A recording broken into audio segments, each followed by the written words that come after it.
Olá, você acompanha agora os principais destaques internacionais dos últimos dias. A Pfizer e a BioNTech anunciaram que a vacina desenvolvida contra a Covid-19 induziu resposta imune satisfatória em crianças de 5 a 11 anos de idade. Os dados são dos testes de fase 2 e 3 que foram conduzidos de forma simultânea pelas empresas. A dose aplicada nas crianças entre 5 e 11 anos foi menor. 2 doses de 10 microgramas foram injetadas com 21 dias de intervalo. 20 microgramas a menos do que é aplicado em adolescentes a partir dos 12 anos. Segundo os resultados, a quantidade aplicada produz a mesma resposta imune no grupo mais jovem. O estudo contou com mais de 2.000 participantes de cerca de 90 lugares dos Estados Unidos, Finlândia, Polônia e Espanha. De acordo com a imprensa norte-americana, em breve os dados serão compartilhados com órgãos reguladores para que seja feito uso emergencial nesta faixa etária nos Estados Unidos. E os Estados Unidos vão comprar e distribuir 500 milhões de doses suplementares da vacina da Pfizer contra a Covid para países com poucos recursos.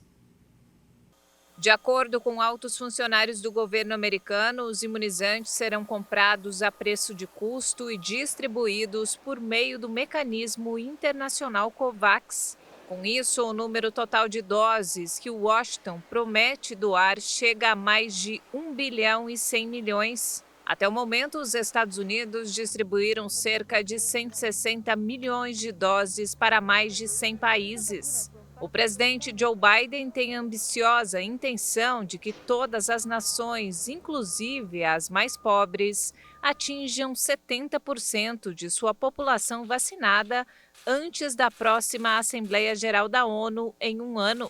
Mais de 43% da população mundial recebeu pelo menos uma dose da vacina, mas esse número é impulsionado pela taxa de vacinação nos países desenvolvidos e esconde enormes desigualdades.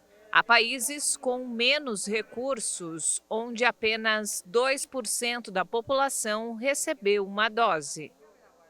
O uso de máscaras ao ar livre deixará de ser obrigatório na Argentina a partir do dia 1º de outubro. Os visitantes vacinados de países vizinhos, como o do Brasil, poderão entrar pelas fronteiras terrestres, mas com limitações diárias na quantidade de pessoas. Entre as medidas anunciadas está a reabertura gradual das fronteiras. Do ponto de vista da saúde, estamos em um momento muito positivo. Sabemos que a pandemia não terminou, precisamos ter cuidado. E esses cuidados são muito importantes para manter e poder continuar ampliando estas conquistas. A flexibilização ocorre após a queda do número de casos diários, de mais de 26 mil em maio passado para cerca de 1.600 em setembro, e ao avanço da campanha de vacinação. Já o Vietnã anunciou que vai comprar 10 milhões de doses da vacina cubana Abdala. O país é o primeiro a aprovar o uso emergencial do imunizante Abdala desenvolvida na ilha comunista. A nação asiática ainda está realizando uma transferência de tecnologia para começar a produzir a vacina cubana em seu território. O Vietnã sofre um aumento dos casos de Covid-19. A semana foi marcada pelo tradicional encontro de líderes mundiais na Assembleia Geral da Organização das Nações Unidas. Como é tradição, o presidente do Brasil foi o primeiro a discursar. Pouco antes do discurso do presidente Bolsonaro, o secretário-geral das Nações Unidas, Antônio Guterres, fez um alerta. Na opinião dele, o mundo está se movendo na direção errada. O presidente Jair Bolsonaro fez um pronunciamento menos brando do que o esperado e afirmou que seu governo é contrário ao passaporte sanitário, mas apoia os esforços de vacinação contra a Covid-19. Respeitamos a relação médico-paciente na decisão da medicação a ser utilizada e no seu uso off-label. Não entendemos porque muitos países, juntamente com grande parte da mídia, se colocaram contra o tratamento inicial.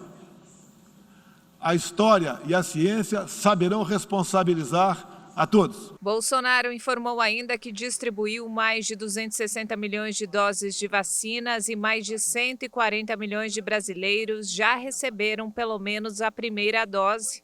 O presidente dos Estados Unidos, Joe Biden, fez seu primeiro discurso à Assembleia Geral da ONU.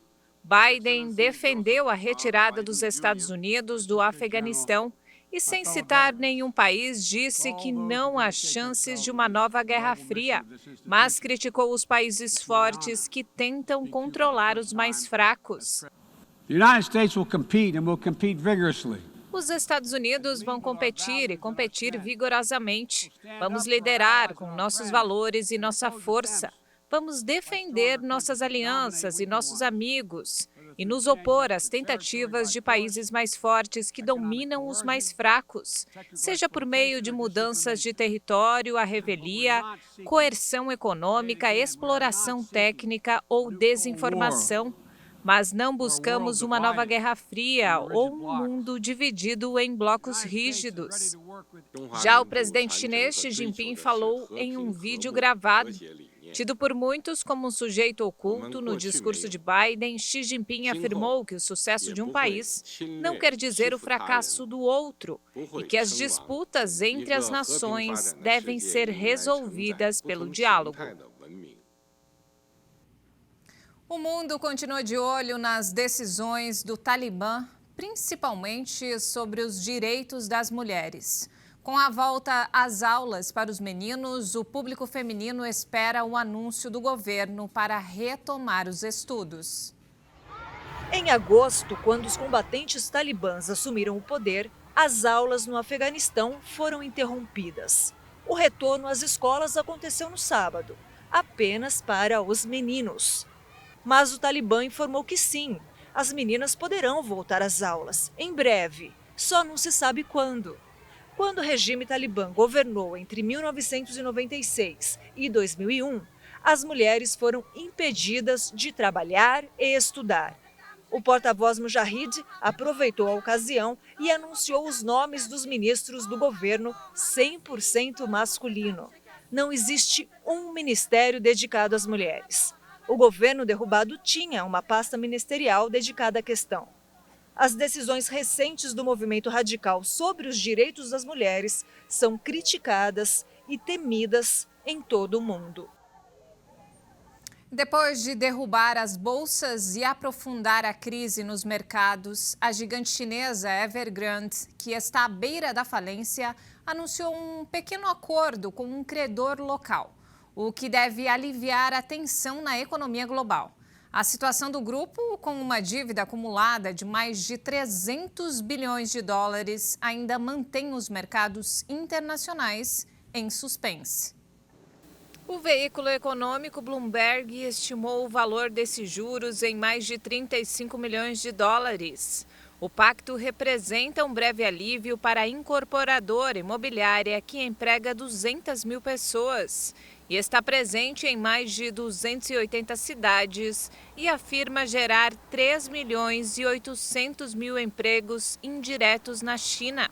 A imobiliária tem uma dívida acumulada de mais de 300 bilhões de dólares. A situação do grupo mantém em suspense os mercados internacionais, que caíram esta semana em meio a temores de um potencial impacto à economia chinesa e até mesmo global. Fundada na década de 1990, a Evergrande teve um crescimento frenético alimentado por um grande endividamento.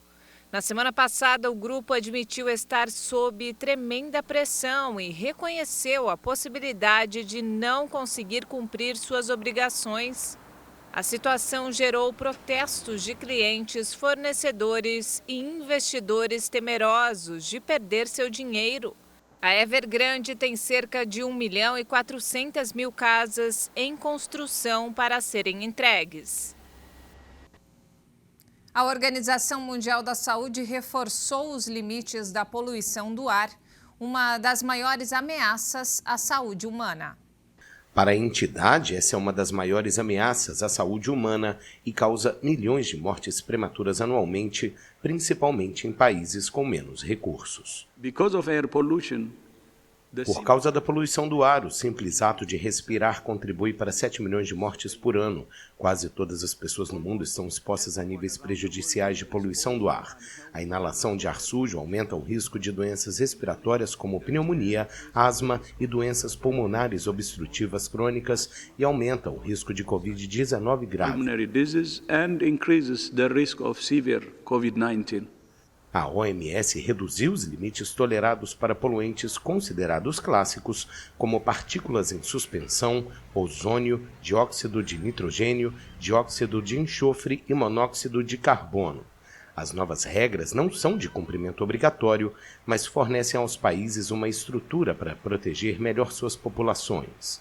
Em países com poucos recursos, há níveis crescentes de poluição do ar impulsionados pela urbanização em grande escala e pelo desenvolvimento econômico que depende principalmente do uso de combustíveis fósseis. Após 16 anos, a chanceler alemã Angela Merkel está deixando o cargo. A mulher mais poderosa do mundo não será mais primeira-ministra após as eleições de 26 de setembro, que definirão seu substituto. Nascida na Alemanha Ocidental, mas criada na Oriental, Angela passou a infância na cidade de Templin antes de ir para a universidade estudar física. A futura chanceler entrou na política aos 35 anos. Após a queda do Muro de Berlim e calmamente escalou os degraus da União Democrática Cristã, se tornando líder do partido no ano 2000. Após 3 anos no poder, Merkel enfrentou a primeira tempestade, a crise financeira global.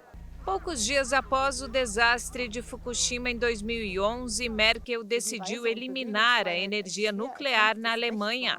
Em 2014, intermediou a crise entre Rússia e Ucrânia.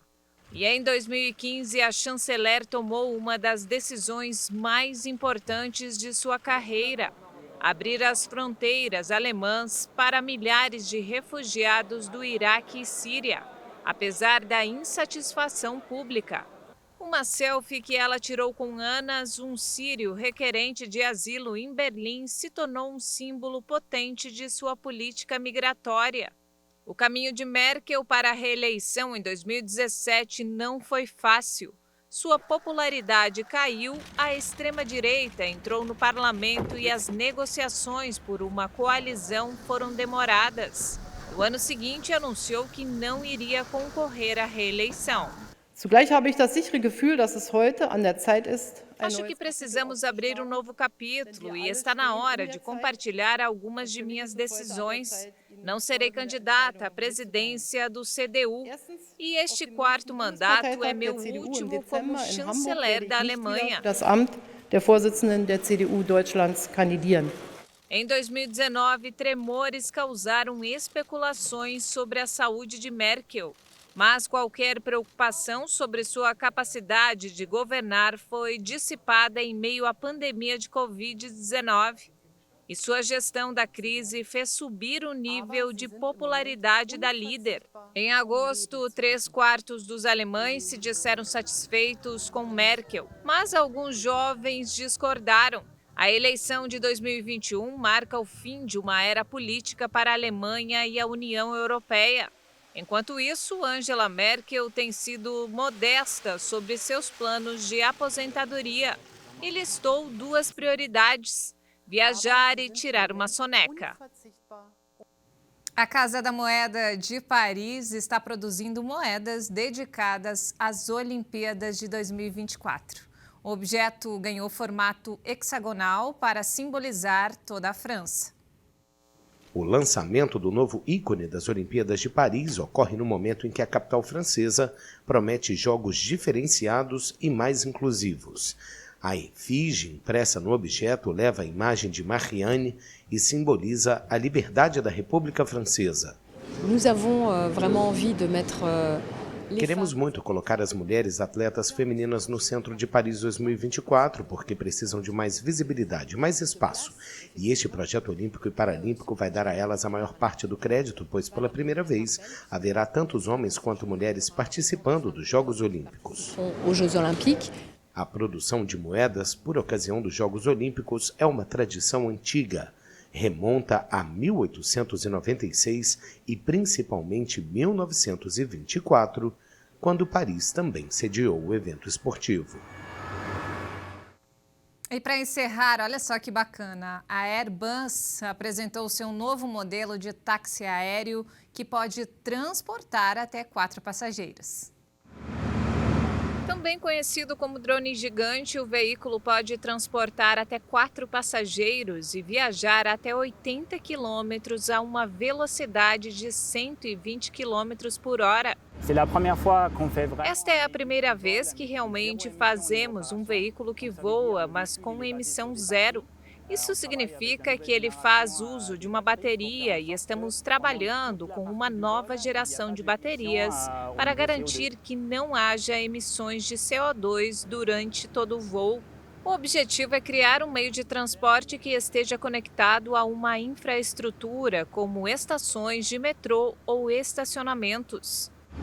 É uma nova tecnologia, como o primeiro telefone celular ou o primeiro carro. No início, claro que será um nicho de mercado, mas a nossa ambição é muito mais clara: democratizar e prestar um serviço ao público, um serviço ao cidadão, às pessoas que vivem nas cidades. O primeiro voo do modelo mais recente está previsto para ocorrer em 2023, mas uma nova geração de táxis voadores já é desenvolvida pela gigante europeia em aviação. E essa edição fica por aqui. Mais informações ao longo da nossa programação. E se quiser rever nossas reportagens, acesse o canal HIT Notícias no YouTube. Obrigada pela companhia.